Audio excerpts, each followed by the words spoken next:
नमस्कार, मैं इशिका जैन और आप देख रहे हैं the fact India. Indian navy में नौकरी की चाह रखने वाले युवाओं के लिए बड़ी खुशखबरी है। जी हां, बता दें कि इंडियन नेवी ने अपने सेलर और आर्टिफिशियल के 2500 पदों पर भर्ती निकाली है। अगर आप भी इसमें नौकरी की चाह रखते हैं तो आप भी इसमें आज से ही आवेदन कर सकते हैं। बता दें कि अगर आप इसमें आवेदन करना चाहते हैं तो आप इंडियन नेवी की ऑफिशियल वेबसाइट joinindiannavy.gov.in पर जाकर 5 अप्रैल तक ऑनलाइन आवेदन कर सकते हैं। तो चलिए सबसे पहले तो ये जान लेते हैं कि अगर आप इसमें रजिस्ट्रेशन करना चाहते हैं तो इसके लिए आपके पास क्या क्या एबिलिटीज यानी योग्यताएं होनी चाहिए।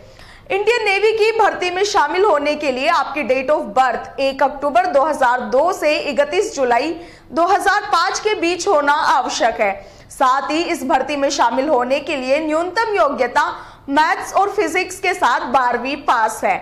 आर्टिफिशियल अप्रेंटिस पोस्ट के लिए 12वीं पास के 60% अंक स्कोर करना जरूरी है।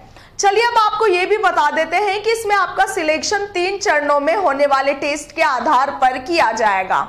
बात करते हैं पहले चरण की, तो इसमें आपको दोनों पदों के लिए एक कॉमन लिखित परीक्षा होती है। पेपर हिंदी और इंग्लिश दोनों भाषाओं में आता है।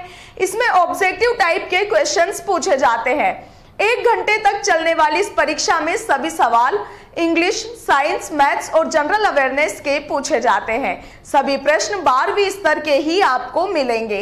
इसके बाद बारी आती है सेकंड राउंड की। सिलेक्शन के सेकंड राउंड में आपको फिजिकल टेस्ट देना पड़ता है। इसमें कैंडिडेट्स की कुछ बातों पर ध्यान दिया जाता है, जैसे कि किसी भी कैंडिडेट की लंबाई 157 सेंटीमीटर होनी आवश्यक है। साथ ही आपको 1.6 किलोमीटर की दौड़ 60 मिनट में पूरी करके दिखानी होगी। इसके साथ ही 1 मिनट में 20 उठक बैठक के साथ 10 पुशअप्स आपको लगाने होंगे।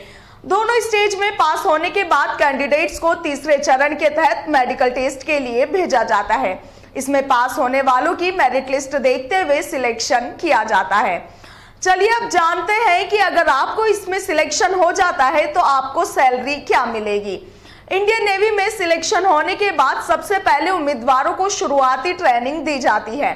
ट्रेनिंग के दौरान उन्हें हर महीने 14,600 रुपए का स्टाइपेंड भी दिया जाएगा। ट्रेनिंग पीरियड खत्म होने के बाद उम्मीदवारों को नेवी के डिफेंस पे मैट्रिक्स लेवल 3 में प्रमोट किया जाता है। इसके बाद उनकी मंथली सैलरी 21,700 रुपए से 69,100 रुपए तक बढ़ा दी जाएगी। इसके साथ ही आर्टिफिशियल अप्रेंटिस पोस्ट पर सिलेक्ट हुए लोगों को हर महीने 5200 रुपए डीए भी प्राप्त होता है। तो अगर आप भी इंडियन नेवी में जाने का सपना रखते हैं तो आज ही इस पोस्ट के लिए आवेदन करें। और वापस से हम आपको याद दिलाना चाहेंगे कि अगर आप इस पोस्ट के लिए आवेदन करना चाहते हैं तो आज से ही कर दें, क्योंकि इसकी लास्ट डेट 5 अप्रैल है। नमस्कार।